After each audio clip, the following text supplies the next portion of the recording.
Eh bien le bonjour à toutes et à tous et bienvenue sur Loop Media. Et ça faisait longtemps qu'on n'avait pas fait de podcast comme ça, qu'on n'avait pas fait d'interview.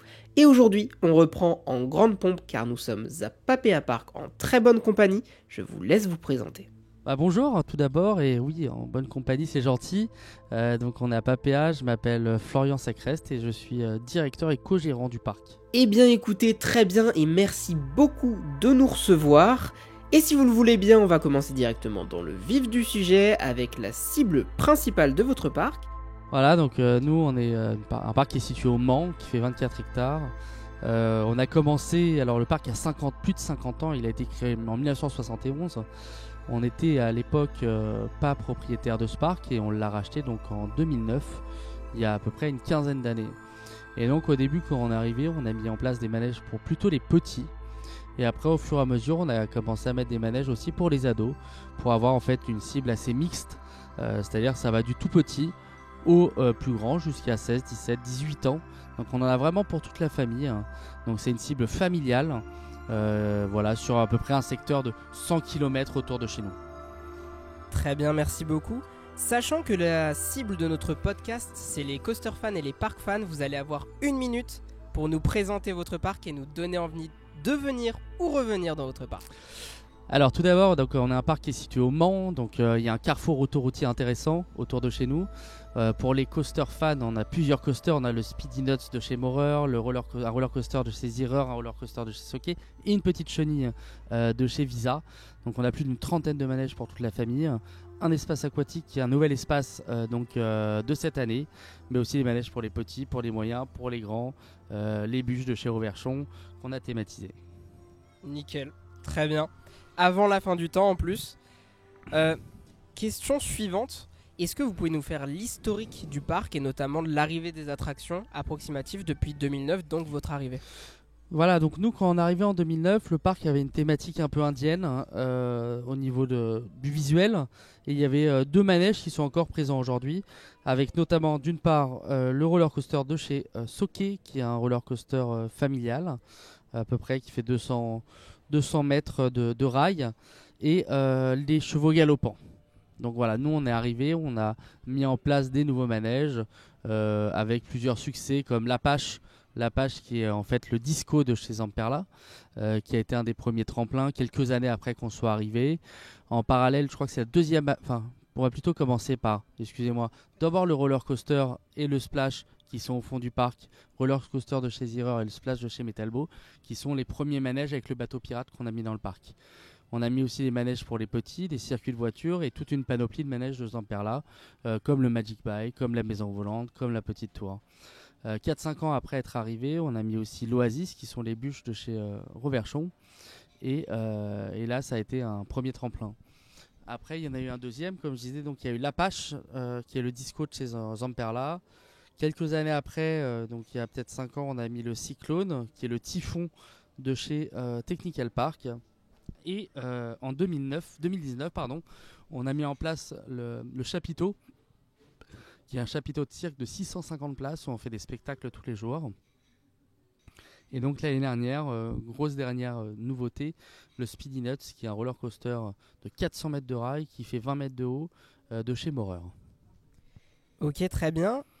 Sur ce plan d'investissement, est-ce que c'était un plan d'investissement écrit ou est-ce que tout s'est fait par année? Alors c'est vrai que voilà, nous on est plutôt sur une organisation familiale. À l'époque, on attendait de voir aussi un peu comment la saison se passait pour voir notre capacité de financement. C'est vrai que maintenant on s'organise de plus en plus un peu en avance parce que déjà il y a des obligations en termes d'achat de nouveautés de manège. Donc voilà, ça prend du temps à être fabriqué. Donc non, c'était plutôt du cas par cas. Après, on a des projets qu'on réalise ou qu'on réalise pas. Mais on va dire que maintenant, on connaît un peu nos souhaits sur 2-3 ans. À l'époque, il y a 15 ans, c'était vraiment de l'opportunité qui arrivait et de la disponibilité de manège et l'envie de notre part qui faisait varier le choix. Est-ce que vous pouvez nous parler d'un projet qui ne s'est pas réalisé, qui ne se réalisera pas et pourquoi? Bonne question. Alors, est-ce qu'il se réalisera pas? Ça, je sais pas. Mais on a fait faire des intégrations pour un roller coaster en bois, par exemple.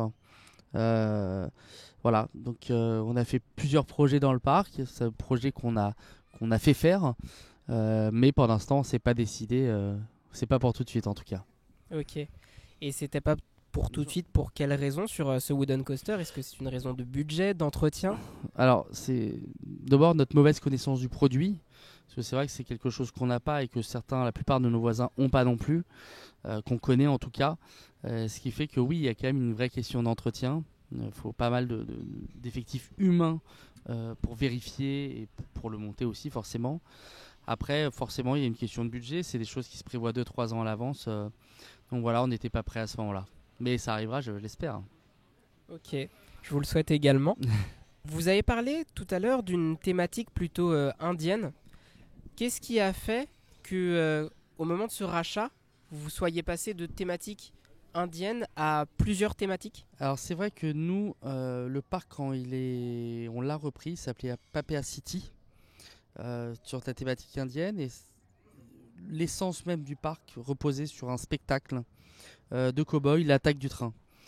L'ancien propriétaire l'avait déjà arrêté depuis plus de 5 ans avant la reprise du parc, nous en 2009 pardon. Donc ça veut dire qu'il l'avait arrêté en 2004. Et bon, on a voulu essayer de changer un peu cette mentalité indienne. C'est pour ça qu'on est parti sur un esprit un peu plus généraliste et aujourd'hui un esprit un peu plus nature. Voilà.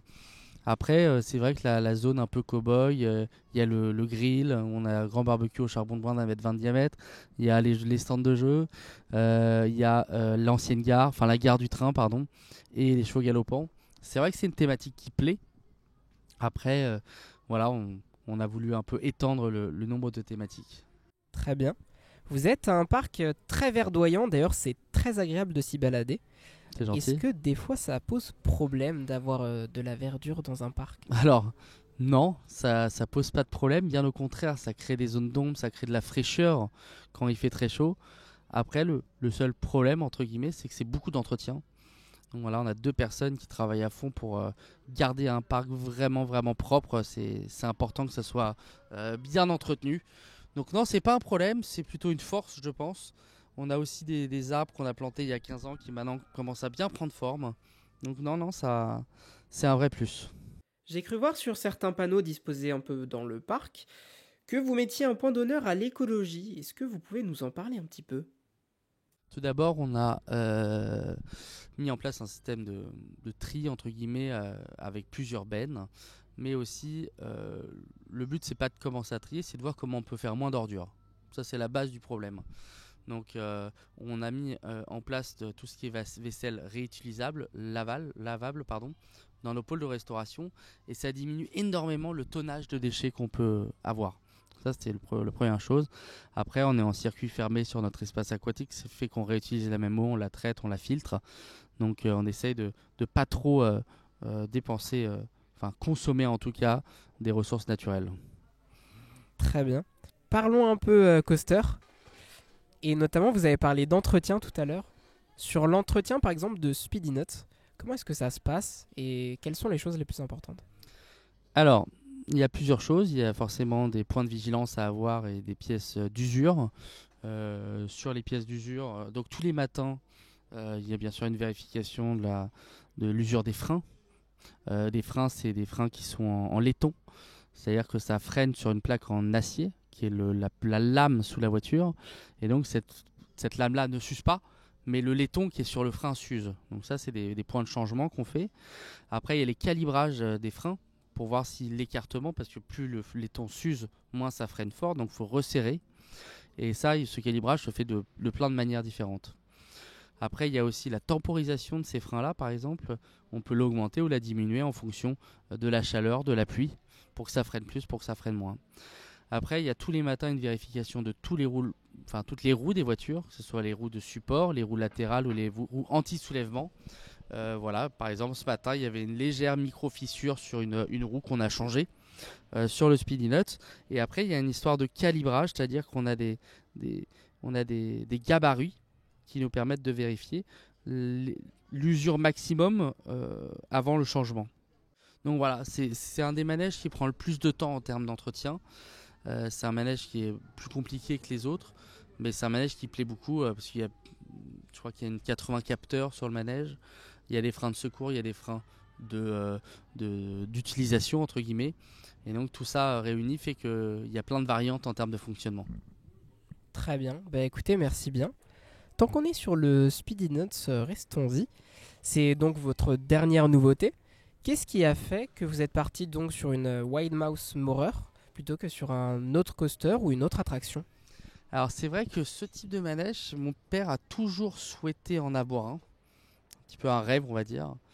Et on a eu cette opportunité qui a fait que on avait cet exploitant de manège qui vendait sa souris de chez Maurer, et en partenariat avec Frédéric Chenavaz, donc l'entreprise Soké, il s'est proposé de nous en faire l'entretien. Alors ils ont désosé toutes les voitures, ils ont vérifié toutes les micro-fissures possibles, ils ont changé toutes les pièces d'usure. Voilà, le manège est reparti à neuf. Tout seul, honnêtement, on ne serait pas lancé là-dedans. Avec Maurer, on n'aurait pas pu se lancer dedans parce qu'eux, ils ont au moins 2 ans d'attente avant de faire quoi que ce soit chez eux. Donc en fait, on a eu d'une part l'opportunité et la faisabilité avec Soké. C'est ce qui nous a... Voilà, on s'est lancé là-dedans. Très bien. Bah écoutez, étant donné qu'on est lancé sur Soké, on sait qu'ils font l'hivernage de pas mal de coasters dans pas mal de parcs ou pas mal d'attractions dans pas mal de parcs. Est-ce qu'ils font d'autres attractions dans le parc? Est-ce qu'ils font la plupart des attractions dans le parc? Non. En fait, Soké, il va avoir en charge ses manèges, ses manèges. Nous, on a 3 manèges de chez Soké. On a plus le Speedy Nuts qui l'a refait. Il y a le train de la mine, il y a le Transpapéa, c'est le train qui fait le tour du parc, et il y a les chevaux galopants. Donc c'est nous qui gérons les hivernages et le changement des pièces. Après, il y a des pièces constructeurs qu'on est obligé d'acheter, que ce soit chez Soké ou chez d'autres. Voilà, des pièces qui sont usinées. Donc ça, c'est des achats qu'on est obligé de faire, que nous en tout cas on fait chez le fabricant pour avoir une garantie constructeur. Après, il y a des hivernages un peu plus poussés. Par exemple, cet hiver, on a changé 4 rails du train de la mine pour des usures. Il avait 28 ans notre train de la mine, donc il y a 4 rails qui ont été changés. On aurait pu passer par un autre constructeur, mais bon, on a préféré travailler avec Soké, donc c'est lui qui nous les a vendus. Et il y a 2 ans, on a refait un entretien général de tout notre train de la mine, le wagon, pour les vérifications complètes du train. Très bien. On entend souvent parler de la TUV ou de la Socotec, c'est l'équivalent de la version française de la TUV. À quelle fréquence ils passent et quels sont les contacts, sur quelles attractions est-ce qu'ils passent? Alors, nous, il y a qu'est-ce qui est réglementaire et qu'est-ce qu'on fait. La réglementation, c'est un contrôle initial par le TUV ou la Socotec au moment de l'achat d'un manège. On l'achète, qu'il soit de n'importe quel pays, il y a un contrôle initial et c'est les 2 seuls à pouvoir le faire. Après, pour le contrôle périodique, donc c'est tous les ans ou tous les 2 ans selon la catégorie du manège. Et ça, il y a 8 ou 10 contrôleurs qui sont capables de le faire. Nous, aujourd'hui, on a préféré s'axer sur la Socotec. Donc c'est eux qui, principalement à 95%, interviennent chez nous afin de faire ce contrôle. Donc réglementairement, bien sûr, ils passent au niveau du contrôle initial, puis périodiquement, tous les ans ou tous les 2 ans. Ce qu'on fait en plus, c'est qu'en fait, on leur a demandé de regarder nos livrets d'entretien. C'est le fabricant qui le donne, comme une voiture, tout ce qu'il faut faire tous les jours, tous les mois, tous les ans. Et donc dans ce livret d'entretien, il y a des choses obligatoires à faire en termes de vérification, notamment le métal, la radiographie des métals, des châssis, ce genre de choses. Et nous, on leur demande de prendre connaissance de ça et de nous aiguiller afin qu'on n'oublie pas des choses obligatoires à faire. Voilà, donc ils viennent, en plus de venir à l'ouverture au mois d'avril pour faire le contrôle, ils viennent aussi au mois de octobre ou novembre afin qu'on puisse anticiper ensemble les choses obligatoires à faire. Très bien, merci beaucoup. Avec plaisir. Passons à la partie budget.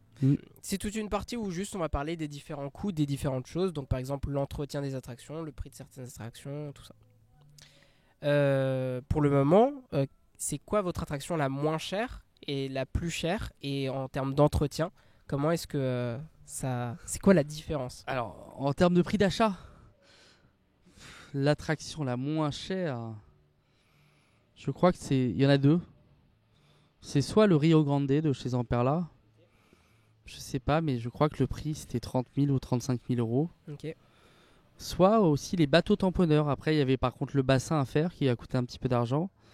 Mais sinon, c'était une attraction à pareil 35 ou 40 000 euros sans le bassin. Donc je pense que le moins cher du moins cher, c'est le Rio Grande de chez Zamperla. Et la plus chère, en tout cas celle qui nous est revenue la plus chère, c'est le Speedy Nuts. Voilà. Où on est sur un tarif de à peu près un peu plus de 2 millions d'euros pour le Speedy Nuts. Après, en termes d'entretien, les moins chers, ça va être les aires de jeu, comme il y a juste à côté avec les toboggans. Ça coûte presque zéro. Sauf qu'il y a des petites choses à faire, mais c'est vraiment minime de chez minime. Après, c'est des manèges comme par exemple le petit poussin ou les grenouilles. Il n'y a pas grand chose à faire. Il y a des petites pièces d'usure. Ça se trouve, ça ne coûte même pas 1000 euros par an d'entretien. Et après, il y a des gros entretiens à faire sur le Speedy Nuts. C'est des entretiens d'usure, mais normales, qui sont les freins, les roues. Là, il y a un petit budget. Après, il y a des budgets, par exemple, on rachète des lames de frein pour le Zierer de chez Zierer, forcément.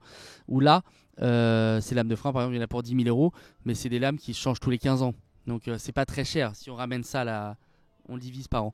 Donc, non, ça peut être le Speedy Nuts. Et le Speedy Nuts, je pense qu'on va être à entre 20 et 25 000 euros par an d'entretien. De pièces détachées, hein, sans parler du temps humain. Ok, d'accord. Souvent, on entend parler des attractions aquatiques sur des budgets très élevés. Vous possédez un Flume. Oui. À combien à peu près est-ce que vous l'avez acheté? Et l'entretien d'un Flume est-il compliqué? Alors, nous, on l'a acheté d'occasion. C'est un Roverchon. On l'a acheté en, je dirais, 2012, 2013. Et on l'a acheté 550 000 euros. C'est le prix de l'époque. Après, on a forcément fait des entretiens, tout ça. Et on a fait l'année dernière, enfin pas 2023, 2022, on a fait un gros entretien, on l'a démonté entièrement, on l'a ramené chez Roverchon. Ils nous l'ont repeint, ils ont refait tous les bateaux, ils ont fait un truc nickel. Et là, on a redépensé à peu près 150 000 euros. Après, oui, il y a des entretiens de moteurs, c'est des tambours qui permettent des sortes de tubes qui permettent d'entraîner le tapis. Ça, c'est des entretiens. Il y a des moteurs pour les tournants en haut, dans les deux virages. Il y a 3x3 moteurs pour les tournants. C'est des entretiens. Et il y a aussi la fameuse pompe qui permet de propulser l'eau, qui, on l'a fait réviser tous les 3-4 ans et ça coûte environ 10 000 euros. Donc, oui, le Flume, c'est un budget. Il y a le traitement des eaux aussi, pour avoir de l'eau nickel. Il y a l'usure des bateaux. C'est vrai que c'est un budget aussi. Ok. Et juste avant de terminer cette partie budget, passons au flat ride. Vous avez notamment 2 gros flat rides dans le parc, avec le Disco, qui certains considèrent comme un coaster, ça dépend des gens. Zamperla sont pas réputés pour être les moins chers, mais sont pas particulièrement réputés pour être les plus chers non plus. Un Disco, c'est à peu près, on est à peu près dans quels ordres de budget à l'échelle d'un parc? Alors, je connais pas le prix actuel. Nous, ça doit faire 7-8 ans ou 9 ans qu'on l'a. Et à l'époque, quand on avait investi dans ce manège-là, c'était notre plus gros manège. Je parle que du manège en lui-même. Il nous avait coûté 620 000 euros. Ça, c'est à l'époque. Maintenant, je sais pas. Ça doit être 750, j'imagine, ou peut-être 800, je sais pas. Après, dans ce type d'attraction-là, dans les discos, il y a 3 catégories. Il y a celui avec la bosse, comme Opal, à Nigloland, à Astérix ou à Saint-Paul. Le disco coaster. Voilà. Après, il y a le méga disco. C'est celui qu'on a, qui monte à 16 ou 17 mètres. Et après, il y a le disco normal qui monte à 14 mètres. 3 mètres de moins, je crois. Comme par exemple, ils ont à l'Ange Michel. C'est un plus petit modèle. Donc, non, nous, ça avait été un bon achat. Voilà, quelques soucis un peu techniques au début de transmission d'informations entre le pupitre, le centre du manège, parce que ça passe par des antennes Wi-Fi. On a eu quelques soucis, mais tout est rentré dans l'ordre. Vous avez également plusieurs attractions chez Technical Park. Est-ce que vous pouvez nous en dire quelques mots? Alors, Technical Park, on a la Grande Roue, on a les Crazy Motors et on a le Cyclone. C'est des gens sérieux, c'est une entreprise qui fonctionne bien, on n'a pas de soucis majeurs. Budget, alors la grande roue, on l'a payé 650 000 euros, sans les fondations, sans les décors. Le cyclone, on l'a payé 590 000 euros. C'est le premier qu'ils avaient sorti. Maintenant, je crois qu'on a 800 000 euros. Et pour terminer, les Crazy Motors, c'était 380 000 euros. Ok, très bien. Eh bien écoutez, nous pouvons sortir de cette phase budget pour entrer dans la phase thématique. Ok. On a vu avec votre dernière nouveauté que vous avez mis un petit point sur les décors, et notamment avec cette arche d'entrée. Qu'est-ce qui a fait que vous êtes passé dans des décors, sachant que vous en aviez déjà quand même avec le socket? Alors le socket, mis à part la gare, on n'avait jamais fait de béton projeté, sculpté. Là, on s'est dit avec ma soeur, on met un vrai budget pour faire un vrai manège, quelque chose de sympa. On va aller jusqu'au bout un peu de la réalisation et on va essayer de l'intégrer avec cette fameuse arche qui est l'arbre, le tronc d'un arbre. On passe dessous pour l'entrée parce que notre thème, c'est la nature. Donc on l'a fait, après c'est un budget, pour le coup c'est un budget la décoration. Mais voilà, par rapport au manège, on trouve que ça vaut le coup. Très bien. Beaucoup de parcs se mettent aux storylines, aux histoires dans les attractions. Pas particulièrement de votre côté, sauf si je me trompe. Non, vous ne vous trompez pas du tout. C'est vrai qu'on on s'est pas encore lancé là-dedans. Mais c'est vrai que pour finir une attraction, c'est vraiment sympa de raconter une histoire. Il y a des parcs qui nous entourent qui sont mis à le faire. Donc oui, on va dire qu'il faudrait qu'on le fasse. Là, on va aussi retravailler sur toutes les musiques de nos manèges. Notamment peut-être avec l'intelligence artificielle pour développer des choses. Oui. Très bien. Maintenant, passons à l'une des dernières catégories qui sont les questions des auditeurs. Je vais me permettre de prendre mon téléphone pour lire leurs questions. Passons à la première question de Olatema. Votre dernière nouveauté, la Morid Mouse, a-t-elle été un bon investissement selon vous? Alors oui. On sait que certains fabricants allemands, notamment Maurer, font partie des constructeurs les plus fiables, les plus réputés du monde. Et c'est pour ça qu'on s'est lancé dans une attraction à rénover de ce constructeur-là. D'autres constructeurs moins fiables, on n'y serait pas allé, forcément. Donc oui, ça a été un bon investissement parce que le manège, quand je dis il nous a coûté 2,2 millions comme tout à l'heure, c'est avec les décors, avec les dalles, avec la caisse, avec la gare, avec la rive électrique, avec les 1000 plantations qu'on a fait. Et en fait, pour comparer le prix d'achat d'une attraction d'occasion ou pas d'occasion, il faut retirer toute cette partie-là et prendre purement le manège. Le manège, purement, il nous a peut-être coûté 1,6 million, tandis qu'il vaut peut-être 2,5 millions ou 3 millions d'euros neuf. Donc on a pu se permettre d'avoir un manège comme neuf pour 60% du prix, tandis que sinon on n'aurait pas pu investir autant dans une autre attraction neuve, mais on aurait fait autre chose. Voilà. Donc oui, ça a été un bon investissement, on a des bons retours, il y a de la vraie sensation, donc ça a vraiment plu, oui. Très bien, merci beaucoup. Passons à une deuxième question de Hugo, qui dit que les retours de Speedy Nuts sont largement positifs. Est-ce que ça vous pousse à ouvrir plus votre offre sensationnelle? Alors oui, on est sur le sujet. Pour l'année prochaine, il y aura de la sensation, des vraies sensations. Donc je vous en parlerai plus tard, au mois de septembre. Mais notre manège est déjà commandé. Donc oui, on va avoir de la vraie sensation. C'est pas un roller coaster, mais vous verrez. Petite voix off pour vous dire qu'entre le moment où nous avons enregistré cette interview et à présent l'information a été révélée, il s'agira donc d'une tour de chute SBF rotative de 38 mètres de haut qui portera le nom de Totem et se situera pas très loin de la gare. Elle est d'ores et déjà ouverte, alors n'hésitez pas à aller l'essayer. Allez, je vous laisse et l'interview reprend. Passons désormais à la question suivante des auditeurs. En moyenne, à partir de quelle taille et âge les enfants peuvent-ils faire les attractions pour leur âge? Alors ça dépend forcément de l'accessibilité. Chaque manège est plus ou moins accessible en fonction d'une certaine taille. On va dire qu'il y a deux catégories pour moi, enfin il y a plusieurs catégories. Il y a les moins de 90 cm, c'est les moins de 3 ans qui eux rentrent gratuitement dans le parc et peuvent faire une quinzaine de manèges accompagnés de leurs parents. Après il y a les 3-7 ans et après il y a les plus que 7 ans. On va dire pour presque tout faire dans le parc, faut faire allez, 1m10, 1m20. On peut faire le Speedy Nuts, on peut faire l'Apache. Après, c'est 1m40 pour le Cyclone. Mais on va dire que vraiment, à 10 ans, même pas 8 ans, quand on fait 1m20, on peut tout faire. Très bien. Et dernière question de Carinel. Qu'est-ce qui vous manque, selon vous, dans votre parc ? Alors, il nous manque ce qu'on va voir l'année prochaine.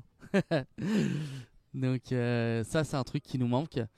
Après, on veut aussi s'améliorer d'une part sur les parkings, parce que c'est l'accueil du parc et l'entrée. Parking et l'entrée du parc, ça c'est important. On va aussi, et ça vous êtes un des premiers à le savoir, hein, on reprend la partie hôtel en face du parc pour commencer à réfléchir à un projet d'écolodge intégré, voilà, ça va être sur le parking de Papéa. Donc ça, vous êtes le premier à le savoir. Et voilà, donc après, on a vu que ce qu'on va mettre l'année prochaine, c'est quelque chose qui nous manque. Mais après, ce qu'on a vraiment envie, c'est de passer le cap sur un manège, un peu comme soit Voltron, pas Voltron, pardon, soit comme à la récré les Trois Curés, Vertica, ou quelque chose en bois. On va dire c'est l'évolution, je pense, que les parcs de notre taille souhaitent, c'est mettre soit un beau roller coaster en bois, soit en métal, mais quelque chose voilà, qui déclenche et qui fait la différence. Très bien, vous le vendez bien encore une fois. Eh bien écoutez, juste avant de finir, est-ce que vous souhaitez nous raconter une petite anecdote sur le parc ? Ça peut être ce que vous voulez. Alors peut-être que vous savez à quoi correspond Papéa ou pas ? Pas du tout. Pas du tout. Donc la personne en 1971 qui a créé ce nom et donc créé le parc, qui fait partie des 3 ou des 5 premiers parcs d'attractions en France, a réfléchi, et Papéa, ça veut dire parc d'attractions pour enfants et adultes. P-A-P-E-A. Parc d'attractions pour enfants et adultes. Donc voilà. Et un petit mot de la fin peut-être ? Non, en tout cas, merci d'être venu. J'espère que la journée était bonne. Elle n'est pas terminée. On ferme nos attractions vers 18h15, 18h30. Donc, il restera encore quelques tours à faire. On a investi cette année dans une belle nouveauté qui est l'aquatique, l'espace aquatique. Donc voilà, on l'a monté avec nos équipes. On s'est donné à fond pour faire quelque chose de joli. Voilà, ces derniers jours, il a fait très chaud. Bon, aujourd'hui, un peu plus frais. Mais à partir de fin de semaine, là, il va faire très très chaud. Donc, ça va avoir un grand succès. C'était un peu un point négatif. L'activité aquatique, il y avait plus de 30 ans. On a réussi à les vendre d'occasion à des Sénégalais qui partaient au Sénégal, notre jeu, pour une deuxième vie. Donc on est toujours content quand on met pas de choses à la poubelle et on puisse les réutiliser et faire plaisir. Donc là voilà, c'est un bel espace aquatique. Il y a 4 toboggans, il y a des jeux d'eau, le gros saut qui tombe, etc. Donc si on veut être rafraîchi, il faut venir chez nous. Très bien, en tout cas merci énormément de m'avoir reçu. Et vous, les auditeurs, merci de nous écouter, merci d'avoir suivi ce podcast jusqu'ici. Et je vous dis à bientôt sur Loop Media.